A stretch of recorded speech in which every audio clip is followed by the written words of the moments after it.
2 policiers ont perdu la vie dans des affrontements en République démocratique du Congo. Les violences les opposaient à une secte située au sud du pays. Les précisions sont à suivre dans ce journal.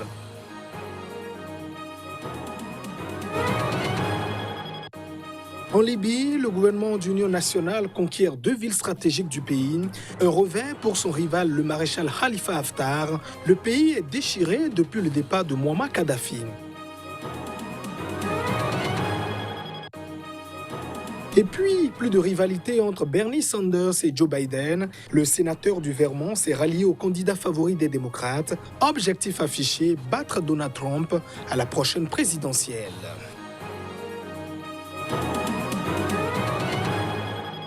Et voilà, plus sommaire de cette édition. Merci de nous choisir pour vous informer.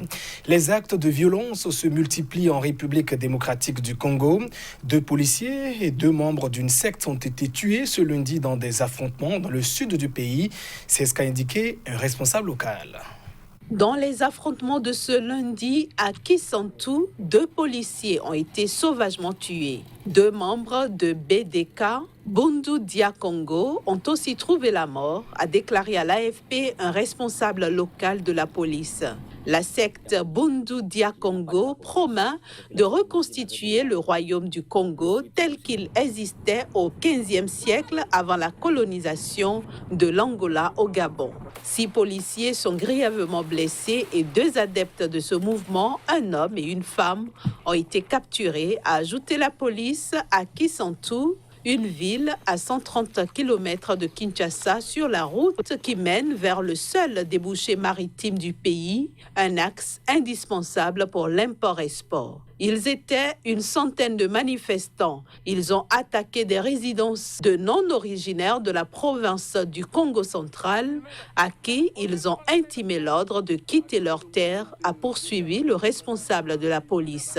Le calme est revenu à Kisantu à l'heure qu'il est, mais une peur gagne les non-originaires. Certains ont décidé de quitter ce coin du Congo central, a déclaré un fonctionnaire de l'État. Nouveau revers pour le maréchal Khalifa Haftar. L'homme fort de l'Est libyen a perdu ce lundi 2 villes stratégiques du pays. Ces cités sont désormais contrôlées par le gouvernement d'union nationale basé à Tripoli. Plongée dans le chaos depuis la chute du régime de Mouammar Kadhafi en 2011, la Libye est déchirée aujourd'hui par une lutte de pouvoir entre Khalifa Haftar et le JNA reconnu par l'ONU. Le conflit a été exacerbé au fil des mois par les ingérences armées étrangères, avec notamment les Émirats arabes unis soutenant le maréchal Haftar et la Turquie appuyant le JNA. Des combats se déroulent encore aux portes de la capitale, mais aussi dans d'autres régions de l'ouest libyen. Les forces pro-JNA se sont emparées lundi des 2 villes côtières de Sorman et Sabrata, respectivement à 60 et 70 km à l'ouest de Tripoli. Sur leur page Facebook, les forces du JNA ont publié des photos de leurs butins de guerre, des blindés, des lance-roquettes, des chars et des véhicules armés. Plus tard, ils ont annoncé la conquête d'autres petites villes plus au sud qui étaient sous contrôle de milices pro-Haftar. En réaction, des dizaines de roquettes se sont abattues sur la capitale, en particulier dans le périmètre de l'aéroport de Mitiga, à l'est de la ville, faisant au moins un blessé et provoquant des dommages à des maisons dans un quartier résidentiel à proximité de l'aéroport, selon Oussama Ali, porte-parole des services de secours. Les tirs ont été attribués par le JNA aux forces de Haftar, qui accusent leur rival d'utiliser cet aéroport à des fins militaires. La perte des 2 villes est un nouveau revers pour les forces du maréchal après la perte l'été dernier de Gariane, leur base arrière dans l'ouest libyen. Et le dossier est consacré au Covid à présent. Le ministre égyptien du Tourisme et des Antiquités a annoncé le report de l'ouverture du grand musée égyptien à Gizeh. Ceci en raison de la pandémie du coronavirus. Écoutons ses précisions. Le président Abdel Fattah al-Sisi a annoncé le report de l'ouverture du grand musée égyptien. Mais nous travaillons encore dur pour le terminer le plus vite possible d'un point de vue archéologique et technique. Bien sûr, il y a eu un retard au cours du dernier mois et demi, comme pour tous les projets.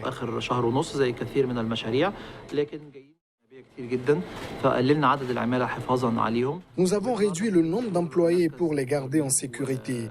Aujourd'hui, nous visitons le laboratoire de restauration et la réserve d'antiquités pour nous assurer que les travaux se poursuivent. Derrière moi, il y a une antiquité unique qui a été complètement détruite. C'est la première fois qu'elle est montrée à l'extérieur du tombeau de l'ancien pharaon égyptien Toutankhamon depuis sa découverte en 1922. Le confinement de Libreville et de 3 communes limitrophes a débuté ce lundi dans la capitale gabonaise, et ce, sous la surveillance des forces de l'ordre. Précision. De nombreux contrôles de police sont installés dans la capitale gabonaise Libreville au premier jour d'un confinement total mis en place par le gouvernement. Boutiques et marchés quasiment vides, barrages policiers à de nombreux carrefours. La plus grande ville du Gabon a tourné au ralenti ce lundi. Depuis minuit, on a vu un grand changement. Nous sommes déjà en confinement total. Non? Ils ont fermé certaines villes. Bon, pas certaines, toutes les villes sont fermées. Ceux qui restent à Kanda restent à Kanda. Ceux qui restent à Libreville restent à Libreville. Ceux qui restent au Vendo restent au Vendo. Et c'est ça. J'aimerais que le gouvernement gabonais revoie ces mesures de confinement par rapport aux commerçants qui exercent dans les vivres frais. Parce que si on ne mange pas bien, on ne peut pas. Pour accompagner les ménages et les entreprises durant ce confinement de 15 jours, le président Ali Bongo Ondimba avait annoncé samedi un effort massif de l'État de l'ordre de 250 milliards de francs CFA, soit environ 380 millions d'euros. Pendant ces 2 semaines, moi, je me suis déjà fait enregistrer hier. J'ai mis mon nom. On me voit certains chefs de quartier qui peuvent nous donner je ne sais pas s'ils donnent de l'argent ou bien ils donnent des cartes pour aller dans des centres commerciaux pour prendre la bouffe. Le Gabon compte actuellement 57 cas de coronavirus, dont un mort sur son territoire. Le président du Nigeria, Muhammadu Buhari, a prolongé de 2 semaines le confinement dans les États d'Abuja, de Lagos et d'Ogun, alors que le pays poursuit la lutte pour contenir la propagation du nouveau coronavirus. Au vu de la situation actuelle, il est nécessaire d'étendre les restrictions de mouvement dans l'État de Lagos, d'Ogun et à Abuja, la capitale fédérale, pour 14 jours supplémentaires, a annoncé le chef de l'État dans une allocution télévisée. Je vous remercie une fois encore et vous demande de coopérer avec le gouvernement dans ce combat contre la propagation du Covid-19, a déclaré le président Buhari. Le Nigeria, pays le plus peuplé d'Afrique avec 200 millions d'habitants, contre le plus grand nombre de personnes vivant sous le seuil de l'extrême pauvreté au monde, plus de 87 millions en 2018, selon l'organisation World Poverty Clock, qui dépendent de l'économie informelle pour survivre. Depuis le 31 mars, des États nigériens ont dû adopter des mesures strictes de restriction de mouvement et ont fermé leurs frontières, perturbant les chaînes de distribution alimentaire.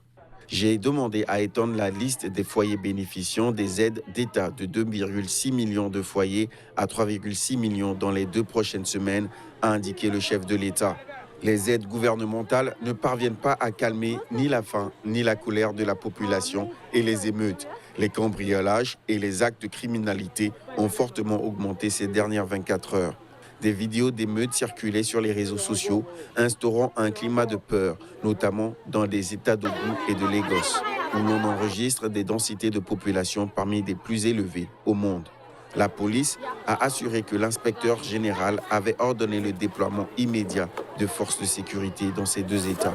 191 suspects ont été arrêtés en relation avec les incidents de criminalité enregistrés ces derniers jours, a fait savoir le porte-parole de la police pour la région du Sud-Ouest.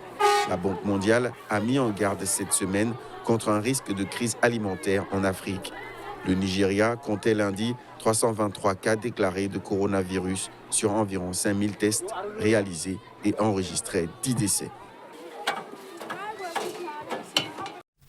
Aux États-Unis, le sénateur indépendant Bernie Sanders s'est clairement rallié ce lundi à la candidature de son ex-rival dans les primaires démocrates, le modéré Joe Biden. L'objectif affiché est clair, battre Donald Trump à la présidentielle de novembre prochain. Lors d'une vidéo diffusée en direct sur Twitter ce lundi, le champion de la gauche américaine Bernie Sanders a annoncé apporter son soutien à la candidature dans la présidentielle américaine de son ancien rival, le démocrate Joe Biden, afin de battre le président Donald Trump. Le sénateur indépendant de 78 ans, qui avait renoncé mercredi dernier à briguer l'investiture démocrate pour la présidentielle du 3 novembre prochain, avait déjà dit qu'il travaillerait avec Joe Biden. Ce dernier a été déclaré vainqueur de la primaire démocrate en Alaska samedi soir, après un vote par courrier en raison de la pandémie de coronavirus.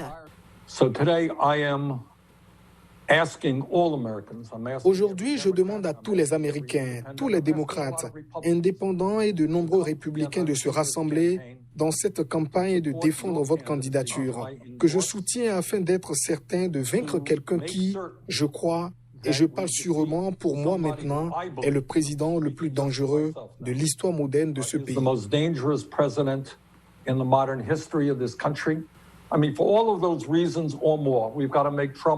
Pour toutes ces raisons ou pour d'autres encore, nous devons faire de Trump le président d'un seul mandat et nous avons besoin de toi à la Maison-Blanche. Je ferai donc tout mon possible pour que cela se produise, Joe. Et je sais qu'une énorme responsabilité repose sur tes épaules en ce moment et il est impératif que nous travaillions tous ensemble. Joe Biden devrait être désigné officiellement candidat lors d'une convention démocrate le 17 août prochain. Il s'agira du point d'orgue d'une campagne pour l'investiture démocrate qui avait démarré avec un nombre inédit de candidats affichant une diversité record. Et c'est la fin de cette édition. Merci de votre attention. Au revoir.